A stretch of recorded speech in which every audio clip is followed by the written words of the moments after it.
So, wow, I feel for my younger self here. That's the first thing that I want to say. And for anyone like this, I think we need to remember, I want to extend compassion back to this girl. Been through the pages of my old journals, with every turn another memory. Hello, and welcome to episode 69 of Journaling Through the Years. I won't say any more about 69, but if you know, you know. So this is a series on this channel where I read from the journals that I've written in since I was old enough to hold a pen or a pencil, and this is the sophomore year, between sophomore and junior year, the summer basically. But we've been reading about the aftermath of when my so-called best friend, what do we call her? Bad best friend, maybe? There was a bad A, and then there was so-called best friend, and then there was Princess Bride boyfriend. That's who my so-called best friend dated like got together with an hour after Princess Bride boyfriend broke up with me. And he was Princess Bride because he kind of looked like the guy, like Wesley from Princess Bride. So what I'm going to be reading in today specifically is dealing with, it's a content warning because it's dealing with depression and suicidal ideation. And before we get started, let's do a little housekeeping. So I'm drinking from this mug today, and I like it. Not a mug. It's iced coffee, and my friend gave this to me because it said John Larroquette across it. And I am a big fan of John Larroquette's ever since I was a little girl. He was on my favorite TV show of all time, Night Court. And I mean, I have a lot of favorite TV, oh, not a lot, but I have like a list. Like I would say, you know, Night Court, Beverly Hills 90210, Saturday Night Live, Doctor Who, varied. But I feel like Night Court was the first one that really touched me in a really deep place. I've noticed that there is a place for, you know, TV shows or pop culture or things like that, movies, songs. There's a place for them and why they're significant. A lot of people want to write that kind of stuff off TV, movies as, you know, just fluff. And no, that's not necessarily always the case. And there is a place and there is a reason. And that's why I started the Fangirl Hour, to hear different people talk about why they like the shows that they like, or the fandom that they like, whatever it would be. You know, we talk about, last couple episodes I was talking on the Fangirl Hour podcast, we were interviewing about Batman, and then veganism, well, why I'm a vegan, and theater. And so it's like all these different things that we can go on and on about, and why we like them and how they influence our lives. And so for me, Night Court was hugely influential in my early life. So many ways. I've talked about it a little, you know, looking at Harry as sort of this, you know, role model, fatherly figure. And then with John Larroquette specifically, is I decided to be an actor when I discovered him, right? When I would see him performing on Night Court, I just, as a little girl, seeing him perform, seeing him do what he would do as Dan Fielding, and he was such physical comedy, and yet he could also play the dramatic of it, and like seamlessly, and just he brought such a heart to that character of Dan Fielding that you loved him despite all his sliminess. He always did the right thing, and he always had such a good heart that you could see. And so I wanted that. I was like, I want that. I want to do that. I want to do what he's doing. And it's like, it is really. And also I think of all my acting classes and studies that I've done throughout my life, I think that a lot of my understanding of how to kind of tackle a script and speak it out really comes back to just watching him. That's really interesting. And then also I think that my writing, as a writer, I've always added this element of the comedy in there, this like absurdly kind of random comedy, and I think a lot of it is that the writing comedy style of Night Court. Which also on the Fangirl Hour, there is a podcast. There's a kind of an offshoot called the Night Court, That Night Court podcast, where I rewatch and then I discuss it. And I kid you not, I tell you now, it gets really intense in ways. I mean, I thought I was just going to be watching this show and then talking back about, you know, just this little comedy show. But there is such a depth to the comedy of Night Court that you're laughing and yet you're being kind of made to look at something in a different light, or you're having a mirror held up to society, held up to yourself while you're watching this, and kind of having to pause and reflect throughout all of that. It's just such an amazing show. We have merch, right? We have merch. Check out all the t-shirts. We have the I Am Fine, the fundraiser for the Trevor Project, based on the film I Am Fine, or from that, called the Jesus Loves Queer. We have the Time Keys merch from the Doctor Who fan fiction series. So we've got the Time Keys, band shirt, and then we have like the Doctor, or our first Doctor shirt. So those are there, and we have Recovery is Sexy. So that's merch. Always support us if you want. You can support CafeGirl Thriving Artist on Patreon. Here. CafeGirl Thriving, www.patreon.com/CafeGirl Thriving Artist. And then if you want to check out the website for, I have stuff up there about the coming up services, the workshops, the coaching, the event planning. So CafeGirlProductionsInc.com. And yeah, you can also, if you want, you can click to subscribe to the newsletter. I do a monthly newsletter every month. And in that, at the bottom is always I feature an artist in some facet of society, of the world. It's not always like a fine artist or a filmmaker. It's a business owner or an entrepreneur or something like that. So everyone has a capacity to be artists. I think that we should normalize this idea of art in order to make it more, there's this idea that artists aren't paid enough for what they do and it's not valued. But what if we just normalize it across all jobs? Like everything that a person can do, whether they're an engineer or an electrician or a writer or a doctor or whatever, there's an aspect of art that goes into that. The way they do it is an aspect of art. The way they go about their work and their worldview is an aspect of art. So I think if we normalize that everyone is an artist and everyone can make art, whether that's just kind of drawing in a coloring book or whatever, I think we just kind of normalize it as everything is art, everyone is an artist, and everyone makes art in a variety of different ways. Then everyone can be featured as an artist at one point. So yeah, let's dive in. Then we got that out of the way. Oh, and you can always subscribe to this channel and all the other channels in the feature channel list. Yeah. What shall I do? Where shall I go? Remember, content warning, depression and suicidal ideation. What shall I do? Where shall I go? If a mountain lion came, I would lie here and let him eat me alive, rip away my flesh, blooding the earthen floor, ripping me limb from limb as a child rips her doll apart and cotton falls out. I mean, I guess a child did that. I mean, a child could. I never did that. I'd be terrified if that happened. My dog tore apart my stuffed pig when I was about 5 or 6 years old, and my mom, and they found all the pieces and sewed it back together. Anyways, so I could have put that in there as a child's dog, tearing my heart from its place and letting me die slowly and painfully. I do not deserve to live the life of others. I, the insane, the obsessed, should not live the life of the sane. I am a horrible, rotten creature, inhabiting this earth for the purpose only to ruin the life of others, to make others miserable. I am infected with the virus of hatred.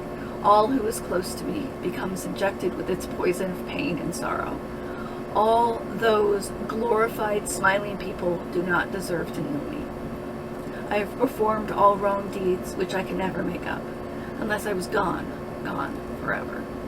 If California were to have an earthquake at this moment, and I, sitting on San Andreas Fault, were to sit here with the earth splitting apart, would I fall into the crack of the earth, to the very core, where my flesh would bubble and boil, where my soul, tainted as it would, perish in flames, or would I fall to my doom down this steep hill till I reached my watery death?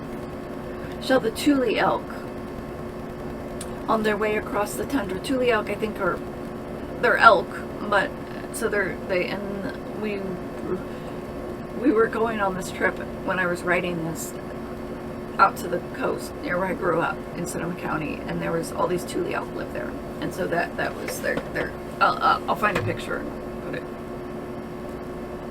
right there. Shall the Thule elk, on their way across the tundra, trample over me and kill me on the spot? How? How must I die? How must I live? Am I to be sentenced to live to a life of misery, or shall I die a death of glory? Or shall I live a life of glory and die a death of misery, heartbroken and alone at the end? I know it is all up to me, to live or to die. I could live but still die as well. I could die but live in the heart of those who care of me as well. But why should they care? I am insane. I am tainted with pain. I am not fit to be cared for. I should only inflict and cause pain upon them. Then they shall regret ever caring. People are stupid sometimes, and I myself am one of the stupid. People are humans. Humans are animals. Animals find the need to come together and live, to make friends, to love one another always, or as long as they can, stand each other. I am not truthful. I try to be, but I am not. I am a sick and twisted little girl who fears life yet fears death. So I sit here and wonder, where shall I go? What shall I do? Okay, so, wow. I feel for my younger self here. That's the first thing that I want to say. And for anyone like this, I think we need to remember, I want to extend compassion back to this girl. I know that I'd gone on a hike, my parents, my mom and dad and I, and then my cousin, her, my aunt and uncle, I'll beep that out, had all come to, they'd come to visit, and we'd gone to the coast to kind of do some hiking and see these Thule elk. And I was in the heart of my first depression break, and I didn't really want to go, and I think I had still my ex-boyfriend's black sweatshirt. I think I had that for years. Like, I remember even, and I wore it, like, I remember during this time I was wearing a lot. Like, I would just, like, I think I went to the coast wearing this thing, because I should have just gotten rid of that. Weird.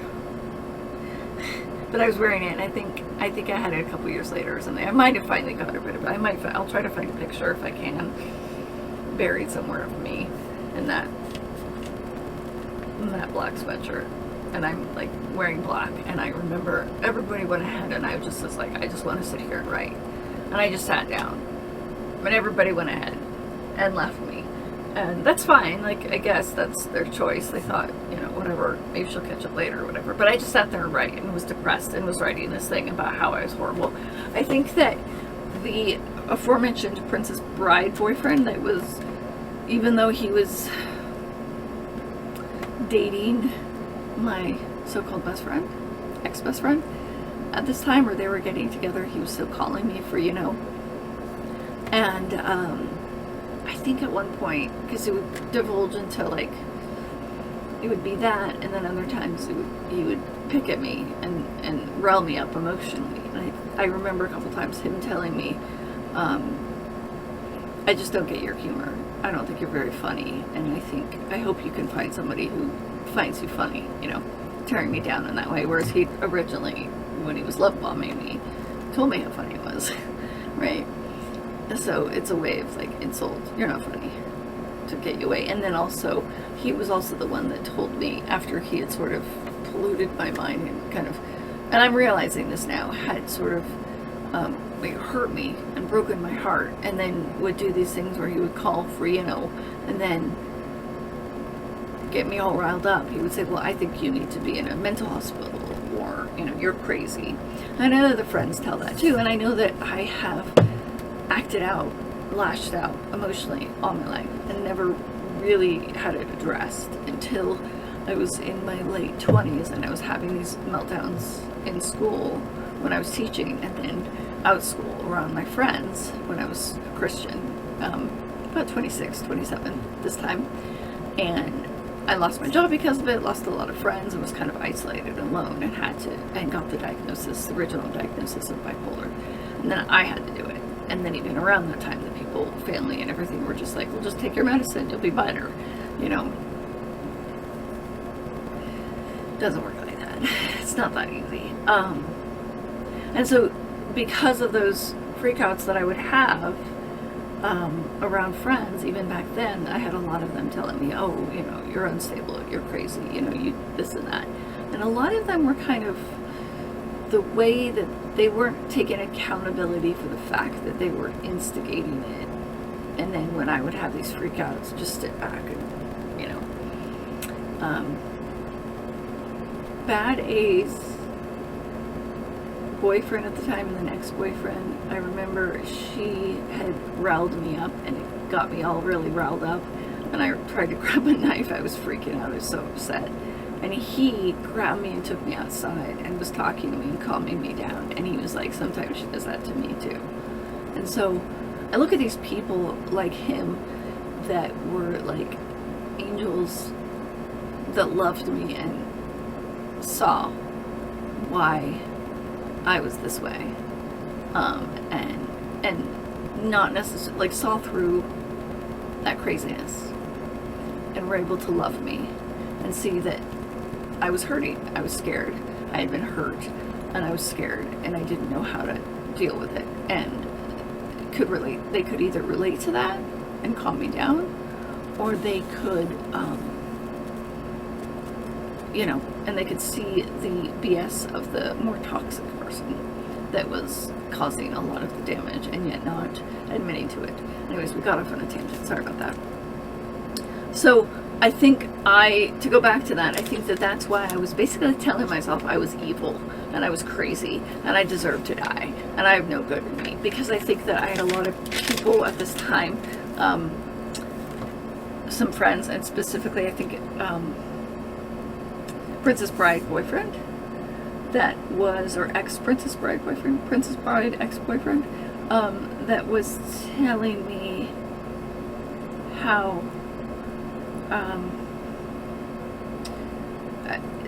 I was like making me feel stupid, making me feel crazy because of the way I was acting out, and, you know, telling me I needed to be in a hospital. A lot of boyfriends were, you know, before I got my diagnosis and started really getting help and working on myself, a lot of boyfriends, well, not a lot, but I had a couple boyfriends, including a husband, that would label me as crazy or whatnot.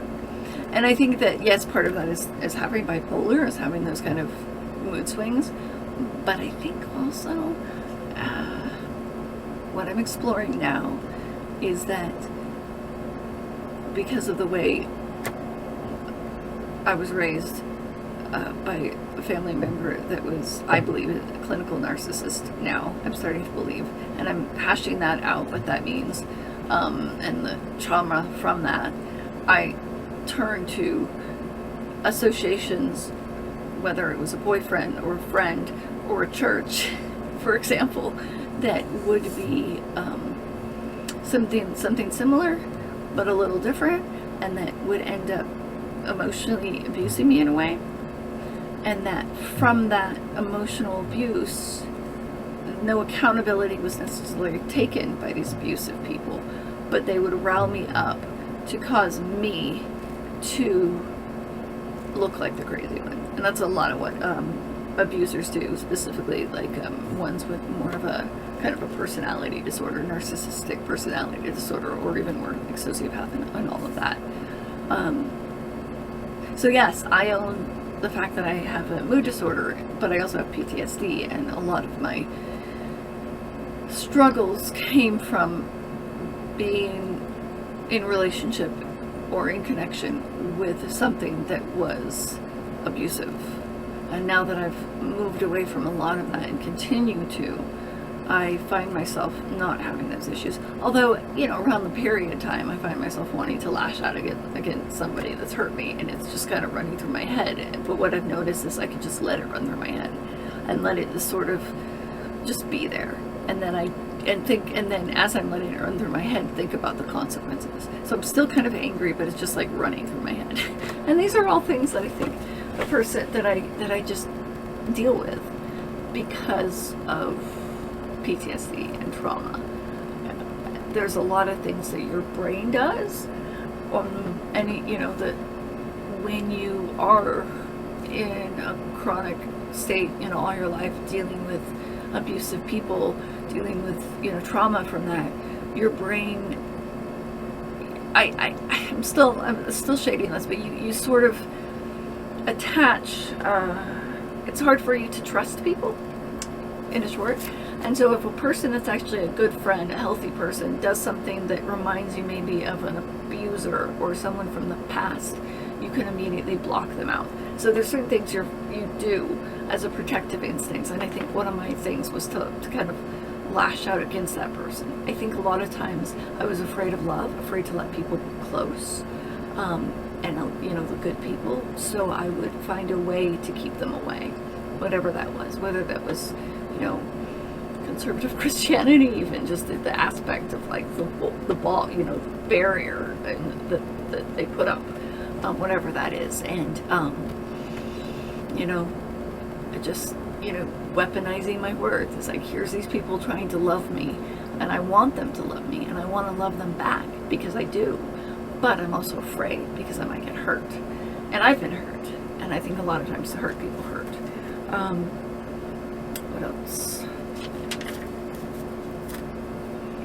You know, and it's what's interesting about this piece that we read is that I feel like I'm hashing out that I don't feel that I deserve to live because of, I feel that I'm crazy, and because of my acting out, my lashing out, having these meltdowns and episodes and whatnot to mean to people. But I feel that I'm also, but people are stupid sometimes, and I myself am one of the stupid. People are humans. Humans are animals. Animals find the need to come together and live. like the Noah's Ark of it all. To make friends, to love one another always, or as long as they can stand each other. So in that, I'm trying to make sense of the fact that I still do have friends, and I still do, for some reason, have people around me, and that maybe I'm not as damaged, or maybe even through my sense of being damaged, I do love, and I do have love, and I'm hurting. I really see this journal and this entry as this sense of like, I'm trying to reach out. I'm trying to reach out, whether to my inner self, and my inner self is trying to pour outwards and say, someone give me a lifeboat, someone help me. I think a lot of looking without, because I think, you know, you have to remember, as I was underage, I was 15 or 16 or 17, you know, still underage, and I hadn't had a lot of support in knowing how to associate or address, take care of myself emotionally, mentally. I didn't know how to do that. It had all been just sort of nullified or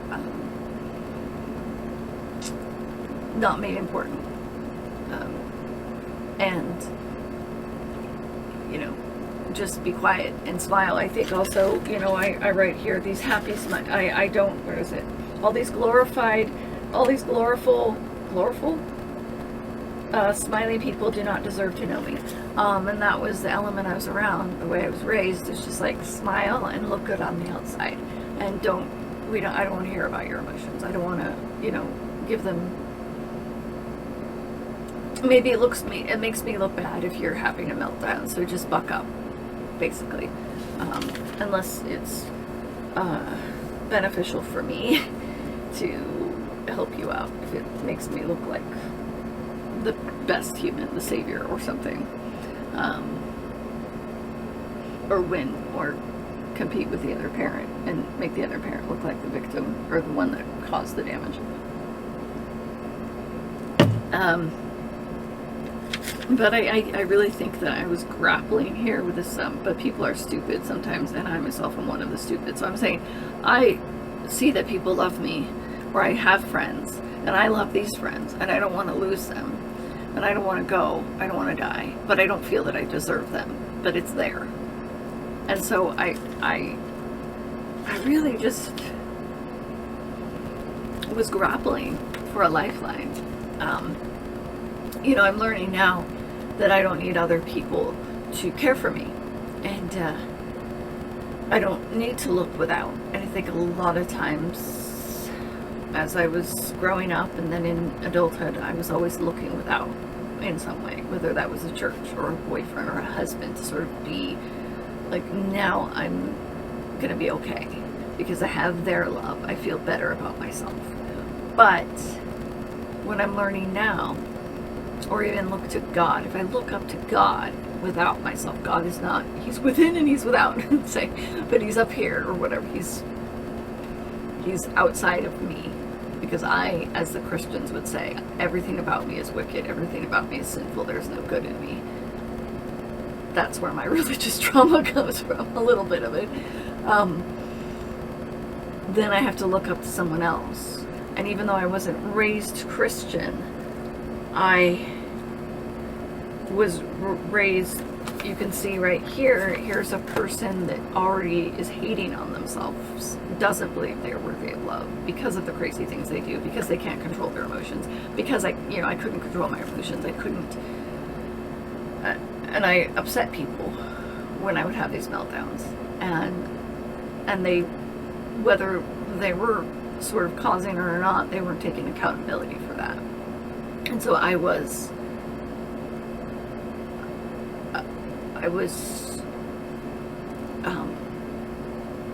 feeling that I wasn't really deserving of love, or that I was loved. And I think going into the church where they're saying there is no good in you, you're completely evil, it was like, okay, yes, I already knew that, but there's someone that loves you anyway. Oh, great. And what I've learned now, after all this time, is that I don't need that outwardly father figure, or I don't need that outwardly to take care of myself.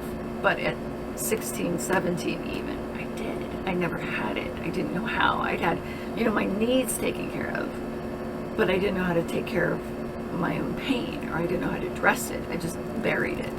And so it went out to every aspect of my life when it came to making money, or having a job, or so paying my bills and doing all that, or just knowing how to feed myself. What should I eat, and how can I afford to eat, and what's good for me, and so in the last, since about 2019, I've been able to now pay my bills on time, and be proud of myself for the jobs that I do have, and that they've been stable since like 2014, and they've always what I wanted to do, and realized it wasn't someone outside, it was me inside. I did it.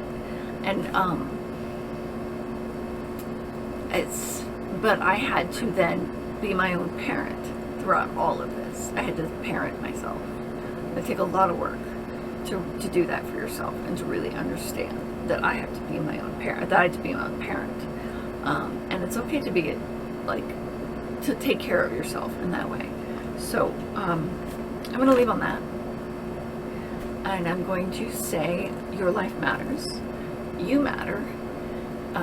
You are loved, and you are worthy of love. And remember always to love your thrive and find your sunshine. Bye.